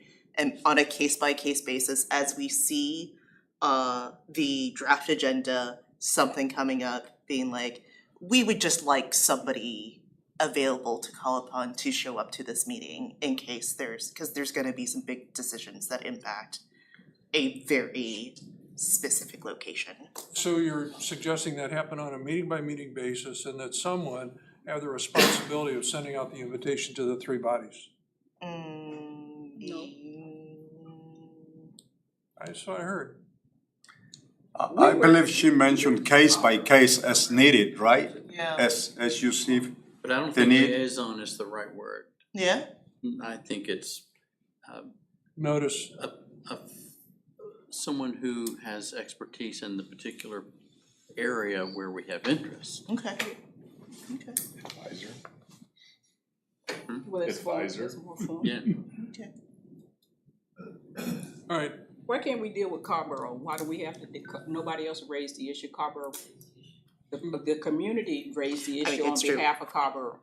My perspective on that would be that we Twice. should look at each community with an equal eye. That Carborough raised the issue, and I think About that, Carborough, not about Chapel well, Hill, and not I about think Orange. that the issue's been raised about Chapel Hill as well with Wasamba and planning. So I didn't hear that. huh? I'm sorry, am I didn't hear that. misspeaking? Huh? No, I think that there is that issue, but I don't think it's gonna be. It wasn't raised by anybody from Carborough. It was not raised by anybody from Chapel Hill or from Orange. I think, for example, the chamber largely was representing like affordable housing as a, in Chapel Hill and Wasamba, that's where it's affected. Like, so that's an example of a thing where it'd be good. Specifically read into the record was a request for a liaison from Carborough. Well, then let me come back to that. Would you like to make a I would motion? want to go back with what she said. Put the issue on the table if you don't want to vote on it. Carborough has the opportunity to call it what they want to call it. But if this board does not want to have a reference, a liaison, or whatever you want to call it from Carrboro here to act as a reference for issues that come up and questions that are asked by this board for which we have to keep deferring, Okay, and you can get someone from the council or from that town to be able to answer that question so we don't have to delay all these decisions all the time, because you can get an answer immediately is the idea, so that we don't have to sit here all night arguing about something we don't know anything about, waiting Would you like for an answer that we gotta get 4 weeks later. would you like to make a motion? You make it. No, I go ahead and make the motion. I'll make a motion that this board approves the appointment of a reference / liaison from Carrboro to be in the audience to answer questions when we have them. Counselor has Second. his light on. I second that. I had my light on so that I could jump in at some appropriate point to remind each of you what you already know about the oath you've taken seriously, which is to be, as a board member of this body, a representative of all of the consumers of the WASA's services. You don't sit here as representing people in Carrboro or elected boards in Carrboro or Chapel Hill or Orange County. You sit here representing all of the users of the system, and you sit here as trustees, owners really, of the system for the benefit of everybody. It troubles me to hear discussion that makes it sound like there are Carrboro views and Chapel Hill views and county views or needs that are separate from each other. They're not. That's not the oath you took. So All right. I'll turn my light off and I'll be quiet now. Okay, but Right, let me ask him a question, because that's not the oath that we took and we all agreed. But there are 5 Chapel Hill people on this board. There are 2 So let's- from Carrboro and 2 from Orange County. So Let's don't open tell me it, it's let's not open it up weighted. for discussion. We have a motion and a second. Is the, I would like to make a friendly amendment that, that your wording be that, someone is invited, not appointed, because of the concerns that council has raised from the beginning. So I'd like to offer a friendly amendment Accepted. to that. And I'd like to offer a friendly amendment that this invitation be extended to both Orange County and Town of Chapel Hill. Okay. accepted? Council, do we have enough of the language of the motion in the recording of the meeting? We'll do our best to properly report it in the minutes, yes. All right. I think we understand. Is there any other discussion on the vote, on the motion and the second, and the amendments? I have a question. Who would extend that? Do we look for a volunteer to extend that invitation, or is it a general invitation from whom to these 3 entities? The board chair. Yeah. I would suspect that that's where the responsibility would be. Okay, that sounds good. And I would accept that responsibility. Okay, great. Time to vote. All in favor, say aye. Aye. Aye. All opposed? Nay, I need more discussion. So right now, I'm not. Anybody, any other nays in the group? I'm gonna vote nay. I think that it undermines the purpose and authority of the OWASA board to invite, yeah, I'm just gonna vote nay. I'm concerned about they're open meetings. People can attend all the time, and we can invite people to come all the time. So I'm just concerned about making it a formal thing, so I'm gonna vote nay. All right. So we have 7-2. 2 nays, 5 ayes, 5 votes. There's 9 of us. Excuse me? 7 ayes, 2 nays. 7 7 to 2. 7 to 2. Oh, thank you very much. Do we have 9 members? Yes. Appreciate it. 7 to 2. Motion carries. And Can you make a motion that we come back to that as a formal agenda item? Following your. I don't know how to handle that question. Can we have a subsequent motion to make that a formal agenda item? That motion would be most appropriate if it came from a person who voted nay on the previous question, or if it were taken up in a meeting subsequent to this meeting. Ordinarily, in the same meeting, you don't vote one way and then have another motion to essentially reconsider the item unless the motion to reconsider is made by a person who voted in the, I'm sorry, I just said it backwards. Unless that motion is made by a person who voted in the affirmative on the previous question. So. Yeah, I'm a reluctant aye. Since I stated it wrong to start with, did I confuse you? So you voted yes on the motion, did you not?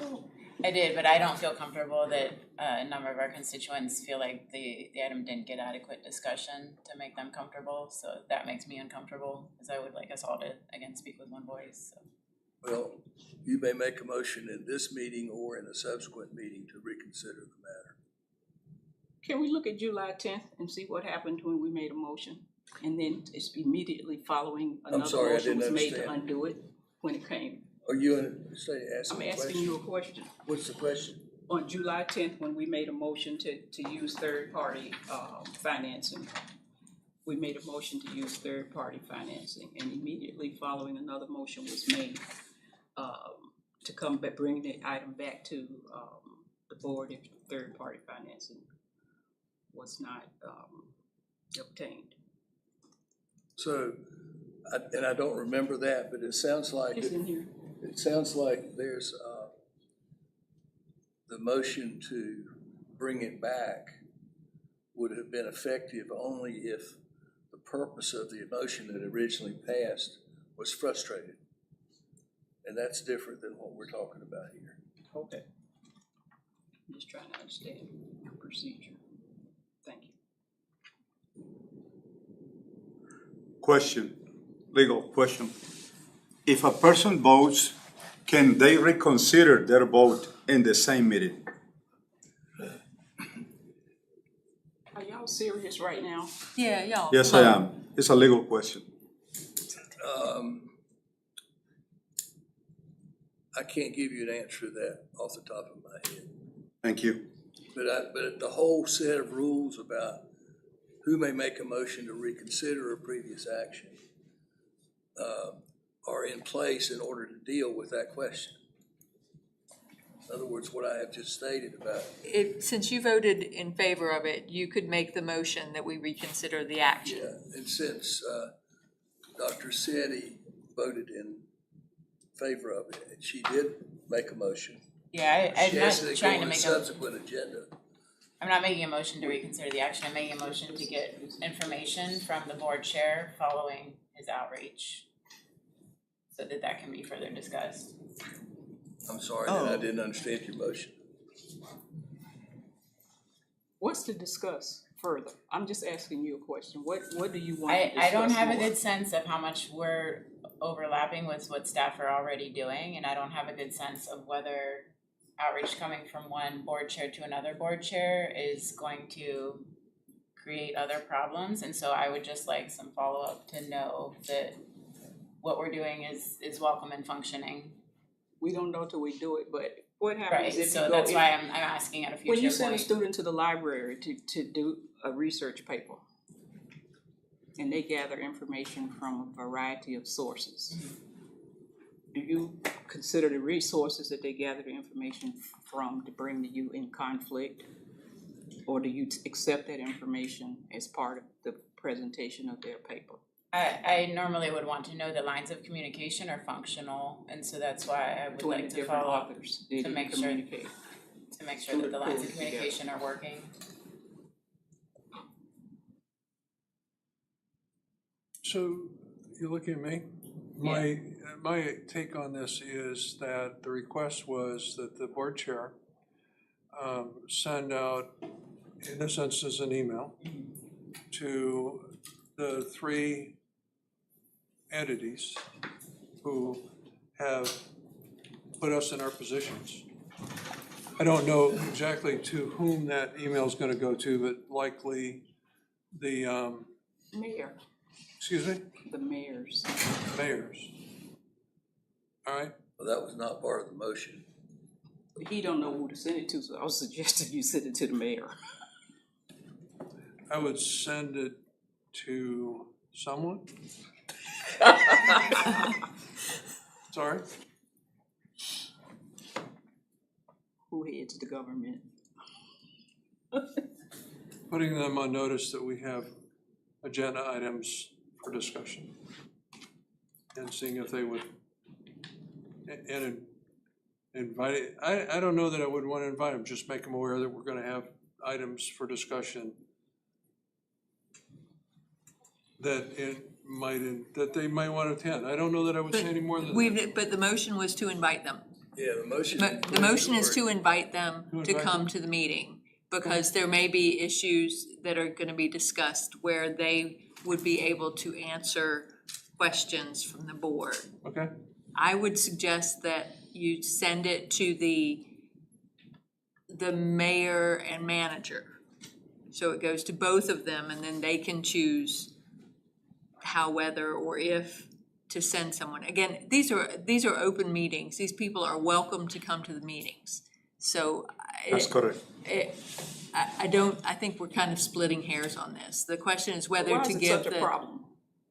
Well, I would like for us to move on to whatever is next, because we've been talking about this now for 35 minutes.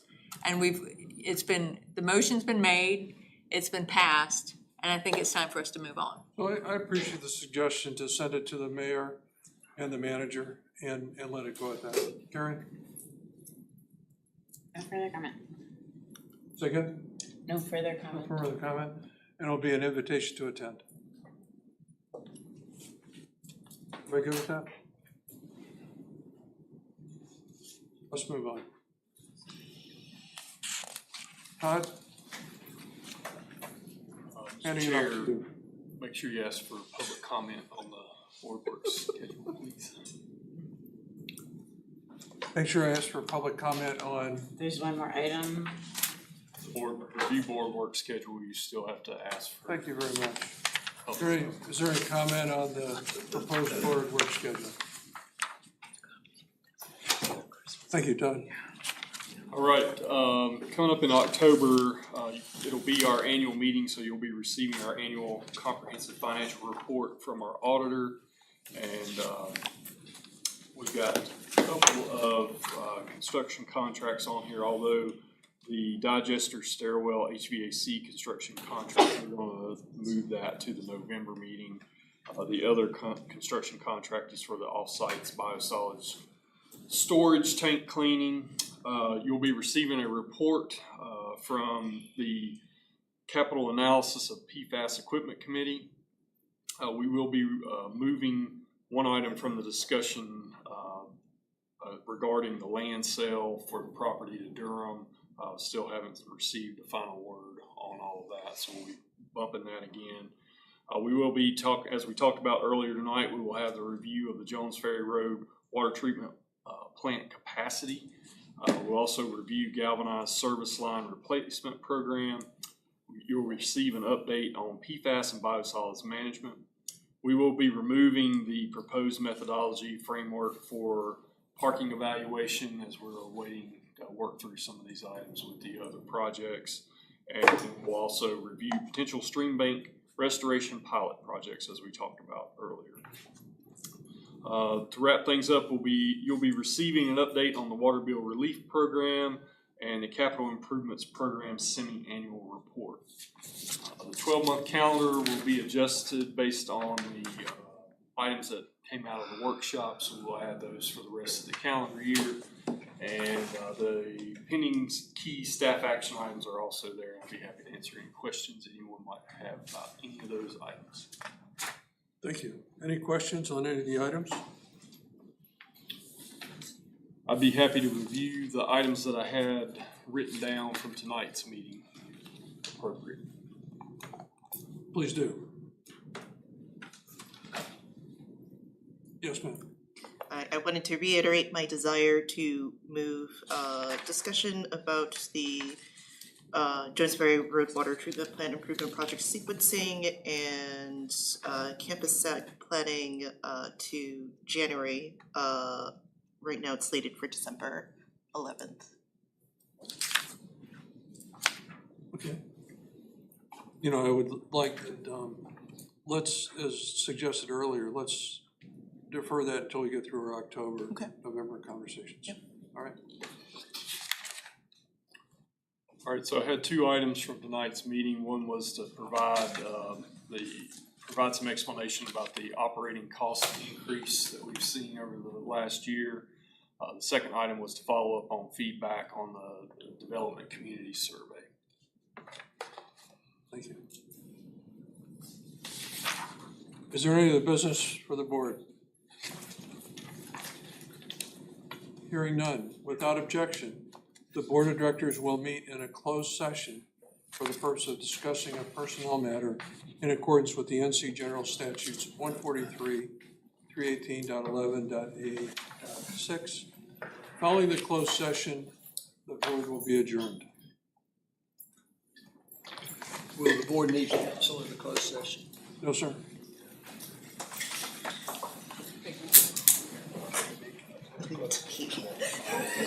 Thank you so much.